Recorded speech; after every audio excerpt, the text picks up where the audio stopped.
In terms of culture and the arts, Philippines is number one. I am Seth Del Rosario, bringing you to the 7 agencies for Philippine culture and arts. The National Commission for the Culture and the Arts of the Philippines is the official agency for the culture in the Philippines. It is the overall policy-making, coordinating, and grants-giving agency for the preservation, development, and promotion of Philippine arts and culture, an executive agency for the policies it formulates. The National Commission for the Culture and the Arts of the Philippines. The National Museum of the Philippines, or the Pambansang Museo, is a government organization that oversees a number of national museums in the Philippines, including ethnographic, anthropological, archaeological, and visual arts collections. The regulatory and enforcement agency of the government of the Philippines in restoring and safeguarding of important cultural properties, sites, and reservations throughout the Philippines.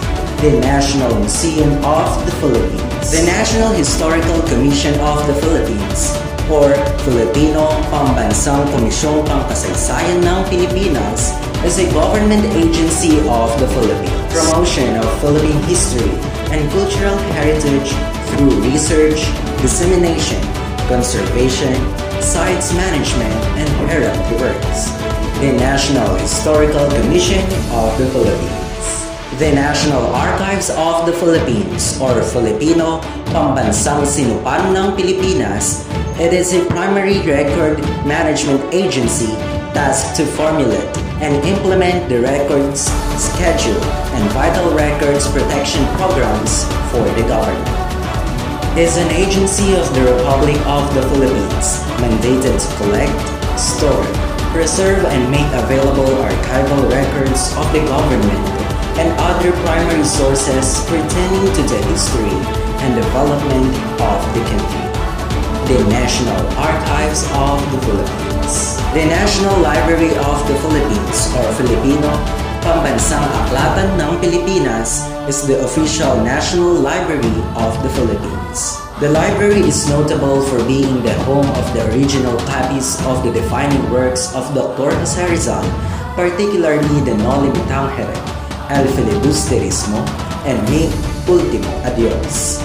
The National Library of the Philippines. The Cultural Center of the Philippines, or Filipino Sentrong Pangkultura ng Pilipinas, is a government-owned and controlled corporation established to preserve, develop, and promote arts and culture in the country.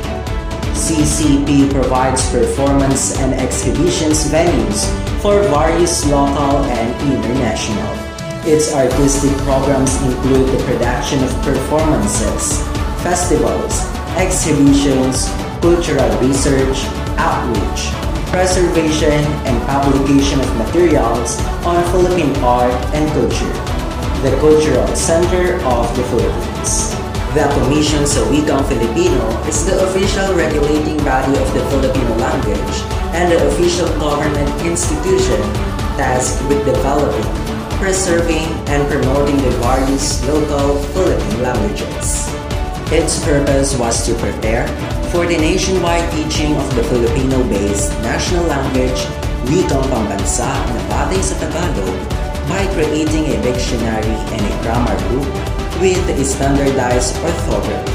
In the school year of 1940 to 1941, the teaching of the national language Wikang Pambansa with its new standardized orthography was set by law in the 4th year of all high schools in both public and private schools throughout the country. The Komisyon sa Wikang Filipino. These 7 agencies helps Filipinos to mold, preserve, and promote the culture and arts in our society. However, it is in our hand on how we will mold, preserve, and promote the motherland and its culture and heritage.